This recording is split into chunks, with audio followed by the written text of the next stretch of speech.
നിങ്ങൾക്ക് പത്രക്കാർക്ക് CPM-നെ സംബന്ധിച്ചിടത്തോളം രാഷ്ട്രീയമായ ഉന്നം വെച്ചുകൊണ്ട് കടന്നാക്രമിക്കാനാണ് ശ്രമം. അതിന് വഴങ്ങാൻ മനസ്സില്ല. അതന്നെ കാര്യം. അതിന് വഴങ്ങാൻ മനസ്സില്ല. CPM സംസ്ഥാന സെക്രട്ടറി MV ഗോവിന്ദൻ മാസ്റ്റർ മാധ്യമങ്ങളെ കണ്ടിരുന്നു. അദ്ദേഹം മുകേഷ് വിഷയത്തിൽ, കൊല്ലം MLA മുകേഷിൻ്റെ വിഷയത്തിൽ വ്യക്തമായ നിലപാട് പറഞ്ഞിട്ടുണ്ട്. ധാർമ്മികമായി രാജിവെക്കാൻ ഉദ്ദേശിക്കുന്നില്ല. ധാർമ്മികമായി രാജിവെച്ച് കഴിഞ്ഞാൽ പിന്നെ ധാർമ്മികമായിട്ട് തിരിച്ചു വരാൻ കഴിയത്തില്ല. വ്യക്തമായിട്ടാണ് അദ്ദേഹം നിലപാട് പറഞ്ഞത്. എന്തുകൊണ്ട് രാജിവെക്കുന്നില്ല എന്നും രാജി എന്തുകൊണ്ട് മേടിക്കുന്നില്ലെന്നും വ്യക്തമായിട്ട് സംസ്ഥാന സെക്രട്ടറി മാധ്യമങ്ങളോട് പറയുന്നുണ്ട്. ഒരു പരാതി പോലും ഇല്ലാതെ മാധ്യമങ്ങൾ അത് കേൾക്കുന്നുമുണ്ട്. നമുക്ക് MV ഗോവിന്ദൻ മാസ്റ്ററുടെ ആ മറുപടി നമുക്കൊന്ന് കേൾക്കാം. ഇവിടെ വളരെ ഗൗരവപൂർണമായ ഒരു ചർച്ച നടത്തിക്കൊണ്ടിരിക്കുന്നത് മുകേഷ് രാജിവെക്കണമോ എന്ന ചോദ്യമാണ്. മുകേഷിൻ്റെ രാജിയെ സംബന്ധിച്ചുള്ള വലിയ രീതിയിലുള്ള ക്യാമ്പയിൻ കേരളത്തിൻ്റെ പല ഭാഗങ്ങളിലും നടന്നു വരുന്നുണ്ട്. ഞങ്ങൾ ഈ സംബന്ധിച്ച് വിശദമായ ഒരു പരിശോധന നടത്തി.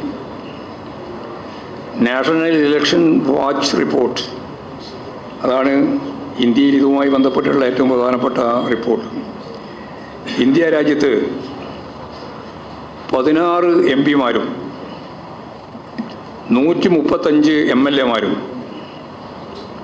സ്ത്രീകൾക്കെതിരായ കുറ്റകൃത്യങ്ങളിൽ പ്രതികളാണ്.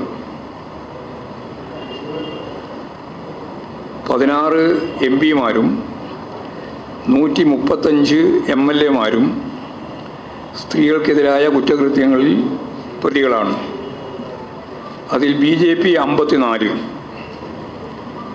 കോൺഗ്രസ് 23, TDP 17, ആം ആദ്മി പാർട്ടി 13 എന്നിങ്ങനെ വിവിധ കക്ഷികളിലുള്ളവർ ഇത്തരം കേസുകളിൽ പ്രതികളായിട്ടുണ്ട്.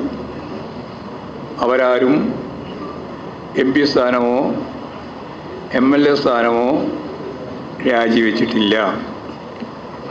കേരളത്തിൽ ഇപ്പോൾ 2 MLA-മാർക്കെതിരായി കേസുണ്ട്. ഒരാൾ ജയിലിൽ തന്നെ കിടക്കേണ്ടി വന്നിട്ടുണ്ട്. കേസ് ചാർജ് ചെയ്ത് കഴിഞ്ഞിട്ടുണ്ട്. നേരത്തെ ഇതുമായി ബന്ധപ്പെട്ട സംഭവങ്ങളിൽ എടുത്ത നടപടി നമുക്ക് മനസ്സിലാക്കാൻ സാധിക്കുന്നതാണ്. ഉമ്മൻചാണ്ടി, കുഞ്ഞാലിക്കുട്ടി, അനിൽകുമാർ, IB ഈഡൻ, പീതാംബരക്കുറുപ്പ്, ശശി തരൂർ തുടങ്ങിയവരുടെ എല്ലാം പേരിൽ ഇത്തരത്തിൽ ആരോപണങ്ങൾ ഉയർന്നു വന്നുവെങ്കിലും അവരാരും MLA സ്ഥാനമോ MP സ്ഥാനമോ രാജിവെച്ചിട്ടില്ല. മന്ത്രിമാരായിട്ടുള്ളവർ ആ സ്ഥാനം രാജിവെക്കുന്ന സ്ഥിതി ഉണ്ടായിട്ടുണ്ട്. എക്സിക്യൂട്ടീവ് സ്ഥാനം, അതാണ് മന്ത്രി എന്ന് പറയുമ്പോൾ ഉള്ള പ്രധാനപ്പെട്ട പ്രത്യേകത. അങ്ങനെയുള്ള സ്ഥാനത്തിരുന്നു കൊണ്ട് അന്വേഷണം നടക്കുമ്പോൾ ഉണ്ടാവാൻ ഇടയുള്ള ഇടപെടൽ പാടില്ല എന്നതിൻ്റെ അടിസ്ഥാനത്തിലാണ് മന്ത്രിമാരായി ഇരിക്കുന്നവർ ഇത്തരത്തിലുള്ള പ്രശ്നങ്ങളിൽ ഇടപെടുമ്പോൾ അവരെ മാറ്റി നിർത്തുക എന്ന കാര്യം ആലോചിച്ചു. കുഞ്ഞാലിക്കുട്ടി ഇത്തരം കേസിൽ പ്രതിയായിരുന്നപ്പോൾ മന്ത്രിസ്ഥാനമാണ് രാജിവെച്ചത്.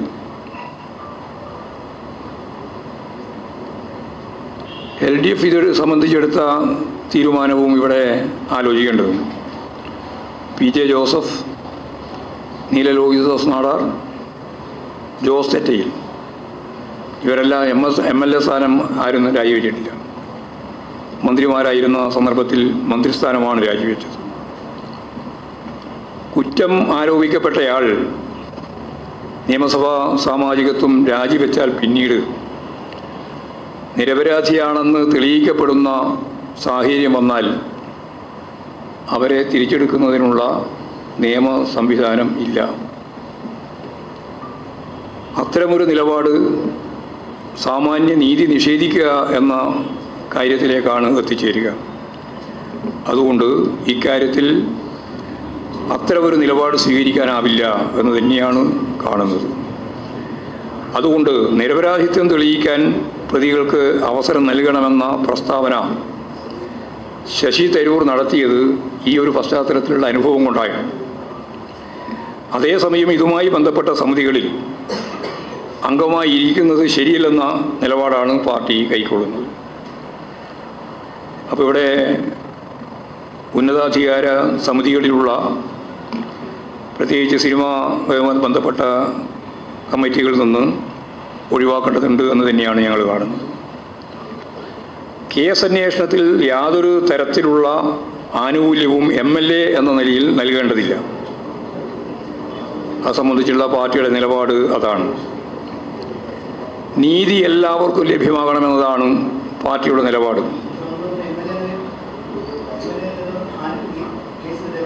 കേസ് അന്വേഷണത്തിൽ യാതൊരു തരത്തിലുള്ള ആനുകൂല്യവും MLA ആയി എന്നുള്ളത് കൊണ്ട് നൽകേണ്ടതില്ല.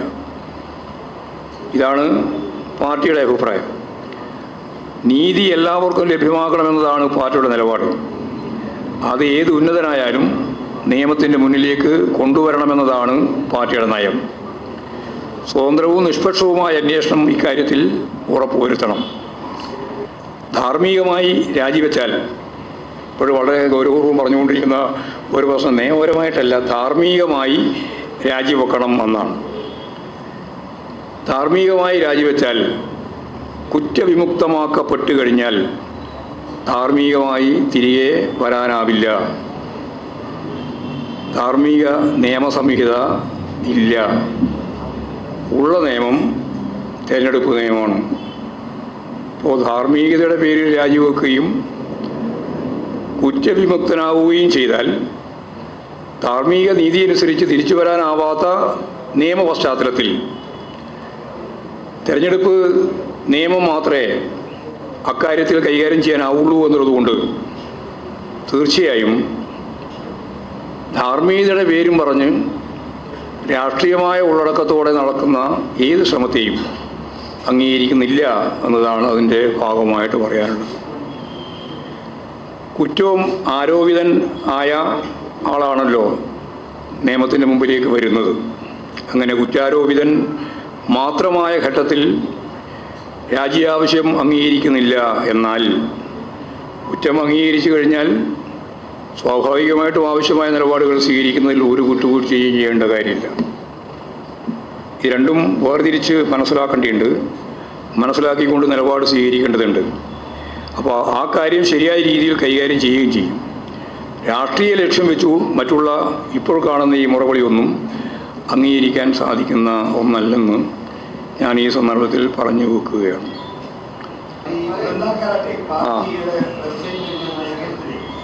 കോൺഗ്രസ് MLA-മാർ രണ്ടുപേരും തനിക്കാരോപണപ്പെട്ടു. അവർ MLA സ്ഥാനം രാജിവെച്ചിട്ടുണ്ട്. അവരവർക്ക് പറയുന്നത് ശരിയല്ല എന്നൊരു കാര്യം എഴുതിയല്ലോ. പാർട്ടി നിലപാടാണ് ഞാൻ പറഞ്ഞത്. ഇവിടെ പാർട്ടി സെക്രട്ടേറിയറ്റും സംസ്ഥാന കമ്മിറ്റിയും ചർച്ച ചെയ്തെടുത്ത നിലപാടാണ് നിങ്ങളോട് ഈ പത്രസമ്മേളനത്തിൻ്റെ ഭാഗമായിട്ട് ഞാൻ വിശദീകരിച്ചത്. അതാണ് പാർട്ടി പറയുന്ന ഏറ്റവും പ്രധാനപ്പെട്ട കാര്യം. ആര് ഇല്ലല്ല, രാജിവെക്കണമെന്ന് ഞങ്ങൾ ഒരിക്കലും പറഞ്ഞിട്ടില്ല. ഞങ്ങളെന്ന് പറഞ്ഞാൽ ഞങ്ങൾക്ക് നല്ല ഓർമ്മയുണ്ട്. നിങ്ങൾക്ക് ഓർമ്മയില്ലെങ്കിൽ പറഞ്ഞിട്ട് കാര്യമില്ല. എന്താ പറഞ്ഞിരുന്നത്? രാജിവെക്കുന്നത് സംബന്ധിച്ച് ഞാൻ തന്നെ പത്രസമ്മേളനത്തിൽ ഇവിടെ തന്നെ പറഞ്ഞതാണ്. രാജിവെക്കുന്നത് സംബന്ധിച്ച് കോൺഗ്രസ് ആണ് തീരുമാനിക്കേണ്ടത്. കോൺഗ്രസും അവർ തീരുമാനിക്കട്ടെ എന്നാണ് പാർട്ടി എടുത്ത നിലപാട്. ഞങ്ങൾ ആ നിലപാട് വേറിട്ട് എന്തെങ്കിലും കാര്യലാഭം കിട്ടുമെന്ന് വിചാരിച്ചിട്ട് ജയിലിൽ കിടക്കുന്ന MLA-മാരുള്ളപ്പോഴും കോൺഗ്രസിനോട് നിങ്ങൾ രാജിവെക്കുന്നില്ല, രാജിവെക്കണം എന്ന് പറഞ്ഞിട്ട് ഇന്ന് കാണിക്കുന്ന പോലെ കോപ്രായം കാണിക്കുകയല്ല ചെയ്തത്.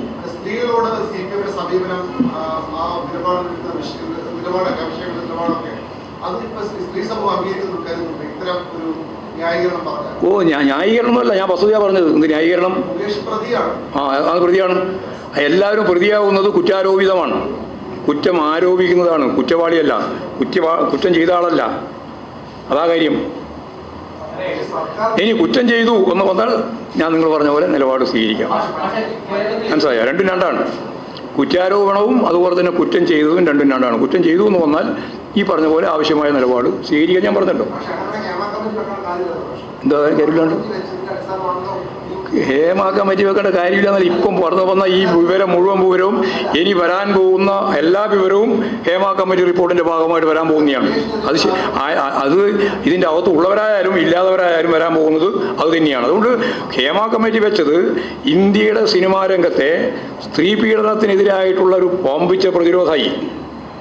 അതാണ് ഹേമ കമ്മിറ്റിയുടെ ഏറ്റവും പ്രധാനപ്പെട്ട സവിശേഷത. ഇനി വരാൻ പോകുന്ന ഈ ഇന്ത്യയിലെ ഏത് സംസ്ഥാനത്തിലും ഉണ്ടാവാൻ പോകുന്ന ഏത് ഇത്തരത്തിലുള്ള പീഡന സമീപനത്തിൻ്റെയും മുമ്പിൽ ചർച്ച ചെയ്യപ്പെടുന്ന ഒന്നാമത്തെ കാര്യം ഹേമ കമ്മിറ്റി റിപ്പോർട്ടായി. ആര് ഞങ്ങൾ സംരക്ഷിക്കുന്ന പ്രശ്നമില്ലല്ലോ. ഞങ്ങൾ ആര് സംരക്ഷിക്കുന്നത് മുകേഷിന്? നിങ്ങൾ അതാ ഞാൻ പറഞ്ഞത്, നിങ്ങൾക്ക് പത്രക്കാർക്ക് CPM സംബന്ധിച്ചിടത്തോളം രാഷ്ട്രീയമായ ഉന്നം വെച്ചുകൊണ്ട് കടന്നാക്രമിക്കാനാണ് ശ്രമം. അതിന് വഴങ്ങാൻ മനസ്സില്ല.